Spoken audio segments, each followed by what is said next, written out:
That's right. Well, the liberal elite have been doing their best to besmirch the Supreme Court nomination of Justice Brett Kavanaugh, but they've had no luck with this constitutionalist and his love of family, faith, and country.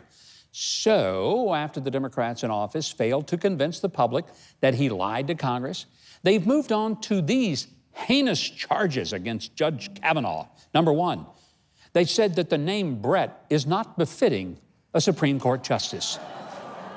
I'm sure that historic justices like Bushrod Washington, Melville Fuller, and Lucius Quintus Cincinnatus Lamar II are all thinking, oh boy, how did we get a pass? Those were all real justices, by the way. The second one is this. Judge Kavanaugh's education was too elite. Yes, that's right, he went to Yale Law, just like 3 other justices currently serving went to Yale Law. The third one is this, that he spent too much on baseball tickets to the Washington Nationals. I got to confess, they may have something on this one. I'm actually rethinking my own support of his nomination. Now, it's not the amount of money that he spent. Oh, no. It's that he would be such a fan of the Nationals. Seriously, Judge Kavanaugh, couldn't you support a real baseball team like the St. Louis Cardinals or the Texas Rangers? Come on. Well, let's just hope the nominating process goes fairly and no one looks into his love of family or finds out that he likes to play pickup basketball.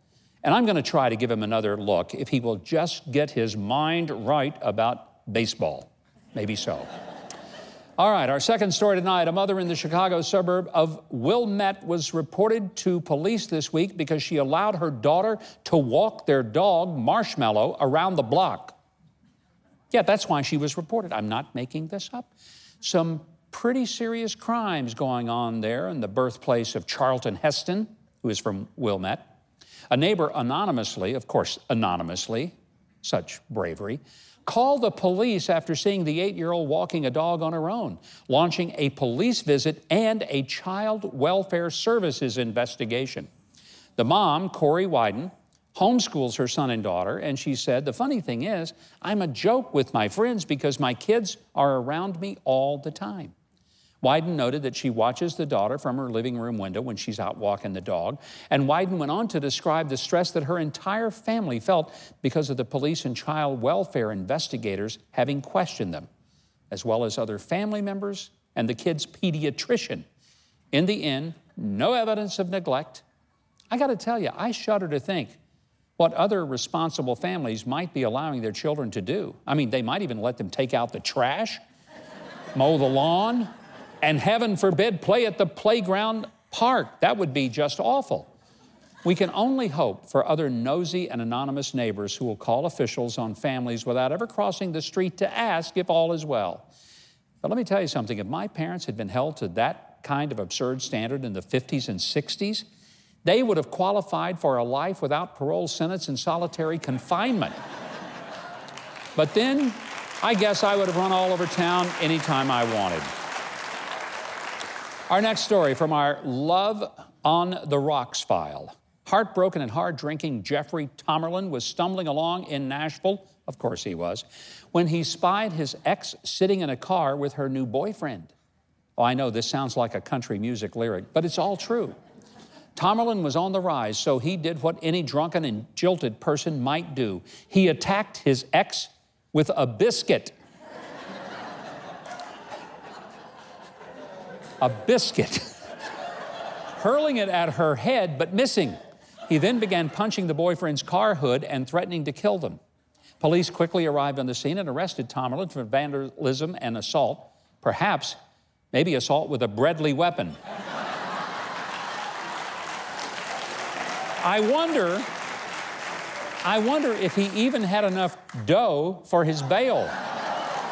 Now, if liberal thinking holds fast in this story, the left will mount a legal case to hold the bakers who created that biscuit liable for any injury or damage, and Americans will soon need permits to carry their biscuits in public, and they better be trained and have undergone a biscuit background check. Folks, there's one thing about it, we need biscuit control. First, they came for my Browning shotgun. Now they want my biscuits. Well, after more than 110 years and 106 varieties of animals, the iconic Barnum Animal Crackers box has gone the way of the American circus, which means kaput. With 40 million boxes of animal crackers sold every year, I mean, you'd think consumers were pretty satisfied with the product. But oh no. The animal rights group PETA has finally convinced Nabisco to change the iconic box of Barnum's Animal Crackers, a product that's been around for 110 years. And they got them to remove the circus cage bar design. The new box will depict the giraffes, the lions, and the other animals running free and happy on the African savanna. Well, actually, not so happy for the giraffes, since they'll probably be running from the lions. PETA tends to think of nature as a Disney cartoon rather than Woody Allen's far more accurate description. It's one big restaurant out there. Now, I did notice just a slight smirk on that lion's face, because I wonder if future boxes may find other animals gone as the lion enjoys his natural meals. Still, congratulations to PETA for having the guts to expend the time, the energy, and their donors' money to take on an animal cruelty case that nobody else might have been brave enough or crazy enough to even fight. And I'm talking about the needless, cruel confinement of animal-shaped cookies in drawings on cages on cardboard boxes. How can we say we are completely human if we ignore the imaginary suffering of defenseless graham crackers?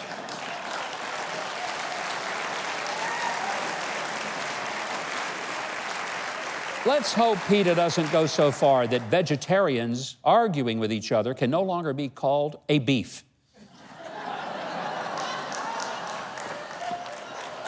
All right, we read the news so you don't have to. And by the way, for my PETA friends, we eat the meat so you don't have to.